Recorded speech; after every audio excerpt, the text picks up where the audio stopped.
Sud Radio, les vraies voix qui font bouger la France. Les vraies voix qui font bouger la France et les actus qui font bouger la France. Comme tous les vendredis soirs à 19h20, nous parlons de la vaccination. La France est en retard. Oui, le pays de Pasteur est en retard dans la vaccination de ses citoyens et dans la mise au point aussi d'un vaccin fait maison made in France. On est le seul pays membre du Conseil de sécurité à ne pas avoir, à ce stade, développé notre propre vaccin. C'est pas le cas de la Russie, c'est pas le cas de la Chine, des États-Unis ou de la Grande-Bretagne. Pouvons-nous rattraper notre retard? On en parle avec nos deux invités. Maxime Thiebaud, bonsoir à vous. Bonsoir Jean-Marie. Vous êtes docteur en droit, auteur du livre Gilets jaunes vers une démocratie réelle. C'est publié chez VA Presse. Nous sommes également avec Tom Conan. Bonsoir. Bonsoir.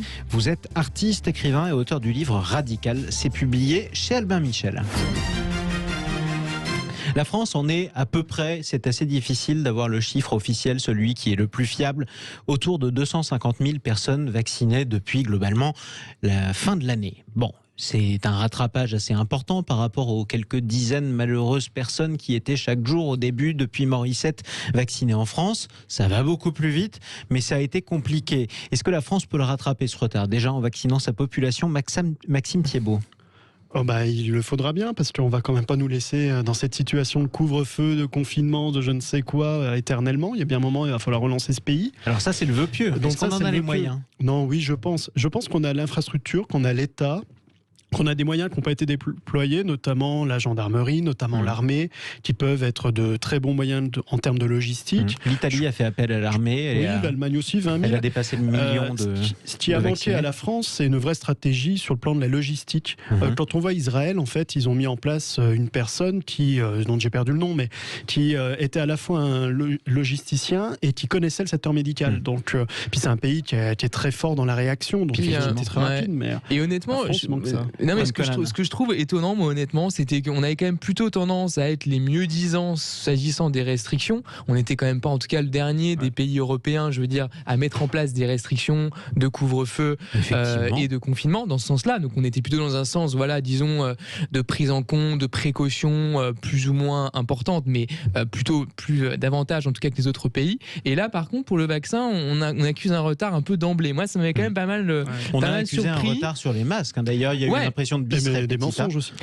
Donc, en fait, le vrai problème, c'est que du coup, moi, ça fait un peu une sensation d'à-coup. On ne sait plus vraiment finalement si la position du gouvernement c'est toujours la même ou si elle est en train d'évoluer. J'ai l'impression que non, c'est toujours la même et qu'effectivement, on est toujours face à des gros problèmes logistiques. En réalité, on croyait que la France était vraiment un peu insubmersible au niveau administratif, au niveau hospitalier, etc., au niveau de la médicale en général. En fait, on accuse quand même un sacré retard par rapport à d'autres démocraties. La France, elle se noie toute seule aussi, à cause de ses lourdeurs administratives. On l'a vu avec le vaccin. Bien sûr, c'est tout le problème justement. Alors moi, je tape pas trop sur le gouvernement pour une chose assez simple, c'est qu'au mois de décembre, c'est une bonne résolution de la nouvelle année. Et oui, comme quoi. Oui, parce que Maxime est membre du Parti Socialiste désormais. Bien sûr. Hier. Revenons au vaccin justement. Vous ne tapez pas. C'est peut-être la trentaine que j'ai eue cette semaine qui me force à être un peu plus raisonnable, mais en décembre, le gouvernement avait quand même annoncé qu'ils allaient lancer leur politique vaccinale fin janvier. C'est vrai. Bon, alors c'était une erreur de l'annoncer, c'était une erreur d'avoir cette stratégie, mais ils l'ont annoncé. Ils avaient annoncé en tout cas. Pour le coup, ils n'ont pas menti. C'est vrai, c'est-à-dire qu'on est apparu malgré tout énormément en retard dès le début.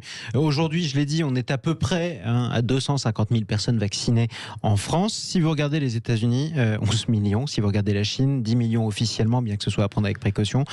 3 360 000 personnes le 13 janvier au Royaume-Uni. 2 160 000 personnes, mais en Israël. Vous imaginez la proportion de la population que c'est, dans la mesure où ce pays fait moins de 10 millions d'habitants. Ce qui est intéressant, c'est qu'il y a vraiment aussi une évolution assez rapide que j'ai observée les dernières semaines dans la population française, dans la population en général d'ailleurs, mais notamment en France, puisque rappelez-vous, il y a encore quelques semaines, il y avait un chiffre assez faible, en tout cas une minorité de personnes qui souhaitaient se faire vacciner. Aujourd'hui, on va vraiment plutôt on caracole vers une majorité. C'est un autre aspect justement qu'on va soulever dans quelques instants. Voilà. C'est-à-dire que les sondages se sont inversés, notamment auprès de l'opinion publique française. C'est-à-dire que les personnes qui souhaitent se faire vacciner sont devenues majoritaires dans l'opinion, légèrement. Il n'empêche que quand vous comparez à de nombreux autres pays, on remarque que la France est le pays où il y a le plus grand nombre de personnes qui ont peur de se faire vacciner. Alors pourquoi justement? On va en parler dans quelques instants sur Sud Sud Radio. Pourquoi le pays de Pasteur d'ailleurs est celui où la plus grande partie de la population a peur de se faire vacciner? C'est un vrai sujet aussi. Et nous allons aussi nous demander, bien, parce que vous l'avez dit vous-même, on peut taper sur le gouvernement, mais pourquoi le secteur privé français n'a pas pris le relais? Sanofi, par exemple, qui doit concevoir le vaccin français, livrera le sien au dernier semestre 2021. Vous imaginez le retard que ce sera? On espère qu'on sera largement déconfiné depuis à ce moment-là, en tout cas. Donc pourquoi la France est en retard? Est-ce qu'elle peut le rattraper, son retard? On en parle dans un instant.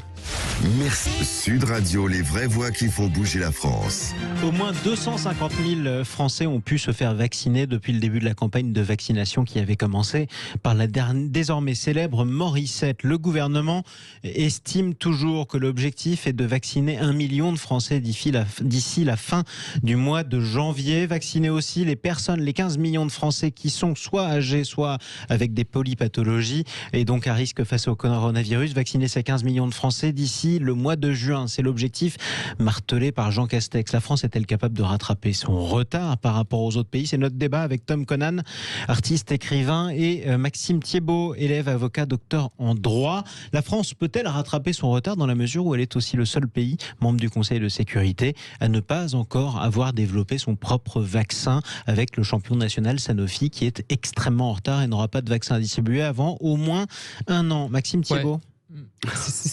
Ça va être une vraie question. Le problème de Sanofi, c'est qu'ils ont fait le choix d'un vaccin qui se commercialise avec des températures plus acceptables. Donc c'est un choix stratégique. Après, moi je pense que ça a été une erreur parce que l'objectif c'était de pas faire un choix sur le long terme, c'était de faire un choix sur la rapidité pour que notre pays retrouve une vie normale assez rapidement. Donc on en parlait pendant la pause. Quand on voit qu'Israël dans moins de 2 mois aura l'immunité collective, et puis c'est quand même inquiétant que la France n'en soit pas là.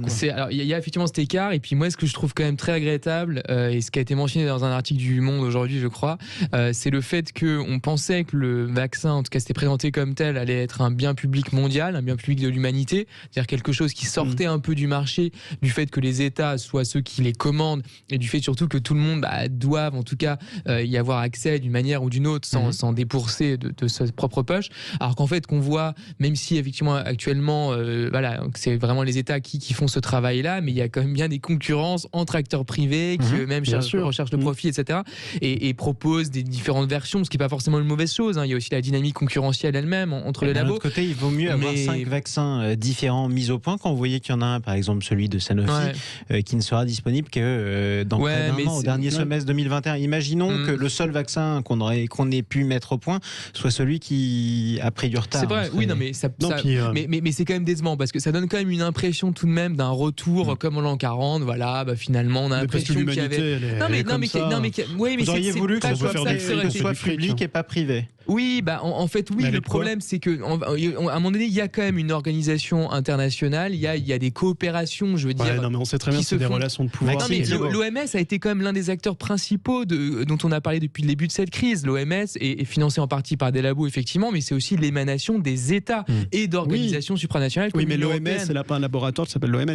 Non, mais d'accord. Elle fait marcher des acteurs privés. Il y a des accords multilatéraux qui sont possibles. Mais l'objectif des différents acteurs, c'est d'avoir le vaccin. Oui, mais ça, c'est parce que tu aimes le privé, Maxime. Moi, j'adore le privé. En plus, ça se sait. Maxime Thiebaud. Non, mais on sait très bien qu'il y aura une concurrence. Qu'il y a une concurrence. Moi, je suis assez content. Pourquoi ? Parce que la concurrence et le développement de différents vaccins, déjà, s'il y en a un qui fonctionne pas, peut-être que d'autres fonctionneront, premièrement. Et deuxièmement, ça permet de faire baisser les prix aussi. Et même si on a vu qu'un acteur public, je suis pas certain qu'il aurait fonctionné si bien. Puis c'est un peu comme un match de foot, quoi. C'est-à-dire qu'à un moment, s'il n'y a pas une compétition, on se dépasse pas. Et on a eu une émulation. Les pays occidentaux ont développé plusieurs vaccins différents ou essaient de les développer, d'en développer plusieurs. Par exemple, la Russie, elle a tout misé avec des acteurs notamment publics sur le vaccin Sputnik 5. La Chine a développé le sien. Comment on explique du coup que la France se soit trompée ? C'est une erreur de stratégie. Alors c'est vrai. C'est terrible parce que quand on regarde les films américains, à chaque fois qu'il y a une contagion dans un film américain, le seul vaccin qui nous sauve, c'est le vaccin français. Bon, là, on a les derniers. Pasteur, effectivement. Un article dans la presse anglo-saxonne qui disait la France qui s'en mêle les pieds. C'est loupé. La France s'en mêle les pieds dans le domaine où elle devrait exceller. Dans le pays Pasteur. Parce qu'il y a du fantasme sur la France. Sans être du tout, moi, j'aime pas le bullshit sur la France, mais à un moment donné, je veux dire, vous êtes vraiment surpris. Moi, ça m'a pas du tout surpris. L'industrie française, elle est quand même moribonde dans beaucoup de domaines pour des des raisons qui sont quand même structurelles. Oui, mais dans les nouvelles technologies, dans la santé, dans beaucoup de domaines, on n'a pas seulement dilapidé, mais on a sous-investi, et donc effectivement ensuite on dépend de l'étranger pour une grande partie des industries. Donc moi ça m'a pas du tout choqué, au contraire c'est même vraiment la preuve mais pour le coup, de l'effondrement économique de la France. La santé, c'est vraiment une erreur de stratégie, je pense. Oui, mais ils auraient la stratégie de le faire rapidement, même s'il fallait une logistique lourde. Je pense que Sanofi aurait eu son vaccin. Bon, là, le problème, c'est qu'ils ont voulu faire quelque chose qu'on puisse vendre. Alors, par contre, je pense qu'ils seront très bons s'ils arrivent à le développer sur le territoire africain. Parce qu'il sera plus facile de commercialiser le vaccin de Sanofi que. C'est ce qu'a rappelé d'ailleurs la secrétaire d'État à l'enseignement supérieur et à la recherche, Madame Vidal, qui expliquait la France a fait le choix, en tout cas l'entreprise française, en l'occurrence Sanofi, a fait le choix du vaccin qui pourrait être distribué au plus grand nombre. Effectivement, aujourd'hui, une des lourdeurs de l'État français. On essaie d'être positif. Non, mais on se rassure avec ce qu'on peut, mais une des lourdeurs, notamment des services de l'État pour distribuer le vaccin, le premier vaccin qui se conservait, qui était de Pfizer, conservé à moins 70 degrés, c'était l'homologation des frigos. Ça ne s'invente pas, on est en France, il faut remplir les normes. Celui de Sanofi, il sera au frigo tout court, le frigo de cuisine. Après, ce qui est intéressant, moi, je me rappelle, il y a un prof qui m'a expliqué ça, il y a aussi une logique juridique. Là, pour le coup, Maxime saura mieux nous renseigner que moi, mais il y a aussi une logique, c'est qu'en France, on a une tradition juridique, dans le système juridique, qui est plutôt de prévenir les conflits, et donc effectivement d'avoir un nombre d'accords, de normes avant les transactions, de façon à empêcher ensuite justement beaucoup de procès, etc. Ensuite, dans un second temps. Alors qu'effectivement, aux États-Unis, la logique du système juridique est plutôt inversée. L'idée, c'est plutôt d'encourager cette liberté, donc ce qui permet un dynamisme économique, mais ensuite derrière, comme vous savez, quand si vous avez la chance d'aller aux États-Unis, il y a littéralement quasiment tous les Américains qui ont un procès en cours, et c'est pareil normal. De prévention et des activités. Non, mais on a été trop prudent en France. Non, heureusement qu'on a une politique de développement, de principes de précaution, de prévention, avec des études, avec des analyses. Heureusement qu'on a ça dans plein de domaines. Et c'est le code de l'environnement, c'est la charte de l'environnement qui le dispose. C'est vrai que ça a donné vraiment des performances économiques incroyables. C'est une bonne chose pour vous. Non, mais ça c'est bien d'avoir de la prévention. Oui, mais d'accord. La prévention, tout le monde en a, mais le principe de précaution, c'est pas inscrit dans la constitution de tous les pays du monde. Ah, ça c'est certain. Malheureusement, dans certains pays, ça devrait l'être. Mais ça, c'est un autre débat. Mais moi, ce qui me gêne beaucoup, par contre, sur la vaccination, c'est qu'on ne fait pas confiance aux régions. C'est-à-dire qu'on a encore un État jupitérien. Jacobin. Emmanuel Macron, qui parlait de Jupiter, a vraiment développé cette conception-là et continue de travailler là-dessus. C'est-à-dire qu'il ne fait pas confiance aux ARS, il ne fait pas confiance aux régions. Les ARS, les agences régionales de santé. Je ne suis pas fan d'Hervé Morin, mais c'est le président de la région Normandie. Le président de la région Normandie, on en pense qu'on veut, mais il a dit quelque chose qui était très juste. Il a dit que si on faisait confiance aux régions, on aurait pu avoir une politique de logistique qui aurait été un peu mieux. Et moi, je le pense. Vous n'avez pas l'impression quand même que tous les élus locaux, quel que soit leur niveau, ont tendance à dire ça. Les maires vont vous dire, si l'État écoutait les maires, eh bien, on aurait une politique qui serait meilleure. Les présidents de région vous diront la même chose à l'échelle de la région. Les collectivités territoriales maîtrisent localement à la fois leur population qu'ils connaissent, maîtrisent le maillage associatif, et il y avait une vraie donnée à développer. Et moi, je suis convaincu que si on avait utilisé l'armée, les services de santé de l'armée, qui maîtrisent notamment l'intervention en situation de crise, qu'on avait travaillé avec la gendarmerie et les collectivités territoriales à faire des vrais collectifs au niveau des préfectures, ça marchait. Là, le problème, c'est là-dessus, c'est vrai, mais après, on sait très bien que la décentralisation, qui avait été initiée en France après des années 80, avec les lois de fer, après il y a eu l'acte 2, il y a eu plusieurs actes, et même récemment, on sait qu'il y a une volonté d'encourager encore cet effort-là, mais en fait, la tradition, moi je pense vraiment qu'il y a un vrai problème culturel en France. Et c'est pas un problème juridique en fait, parce qu'on peut toujours effectivement faire que demain il y ait des transferts de pouvoir qui soient plus importants. Mais en fait aujourd'hui, il y a même, on sait que parfois certains Français se plaignent d'un sentiment de dépossession par rapport à l'Union européenne, du fait de certaines compétences qui sont exercées, comme par exemple le fait de battre monnaie avec la Banque centrale européenne et certaines politiques comme la politique régionale, la politique agricole commune, etc. Et donc en fait, il y a déjà ce problème spécifique, disons, des Français par rapport à leur rapport assez compliqué à l'Union européenne, aux institutions européennes. Et en plus de ça, effectivement, se greffe une tradition jacobine assez terrible, enfin en tout cas qui a des effets assez dévastateurs effectivement sur ce type de problème qu'évoquait Maxime. Mais je pense aussi c'est tout simplement le fait que encore une fois, les élites économiques, médiatiques, culturelles, administratives sont toutes, on le sait très bien, sont toutes rassemblées en très grande partie, en tout cas en région parisienne.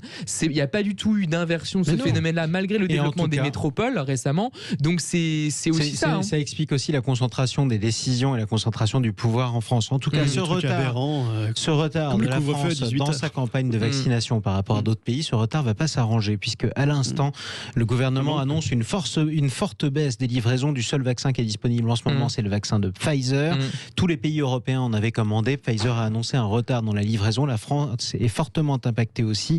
Et le gouvernement annonce qu'il va devoir ajuster le rythme des vaccinations, c'est-à-dire qu'on ira moins vite dans les semaines qui commence par viser les personnes vulnérables, c'est-à-dire plus de 60 ans, plus de 75 ans, qui libèrent les forces vives, qui libèrent nos restaurateurs. Je suis désolé, là, on arrive à un moment où la santé, où la vaccination est en cours. Moi, je pense qu'il faut isoler les personnes qui sont dans des situations de comorbidité.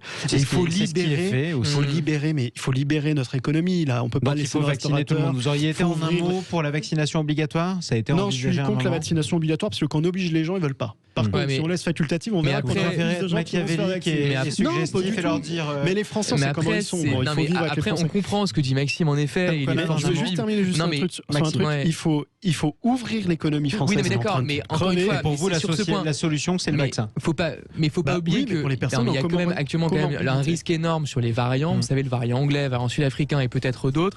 Et donc, en fait, si on libère ces forces vives en question, il y a quand même ce risque effectivement d'une reprise épidémique importante. Si on libère les gens et qu'on ne les vaccine pas, en tout cas, il n'y a aucune chance que. Voilà, il y a un emballement très fort. Moi, je pense qu'il faut vraiment le risque réduit sur le vaccin. Il est clair en tout cas que cette crise commence à durer, qu'elle est extrêmement longue, que le deuxième confinement a été moins douloureux, moins restrictif que le premier confinement. Mais qu'est-ce que cet hiver 2021 commence à être long, effectivement. Merci à tous les deux d'être intervenus sur Sud Radio. On vous préparera une attestation la semaine prochaine parce que vous serez au-delà de 18h et du couvre-feu, chers amis. Maxime Thiebaud, docteur en droit, auteur du livre Gilets jaunes vers une démocratie réelle, c'est publié chez VA Presse. Merci à vous, Tom Conan, artiste, écrivain, auteur du livre Radical, c'est publié chez Albin Michel. La suite des vraies voix qui font bouger la France. Parlons vrai avec les entrepreneurs. Dans un instant, Aurélie Planex sur Sud Radio et sur Bismart reçoit son invitée Sarah Chouraki, directrice générale de Too Good To Go.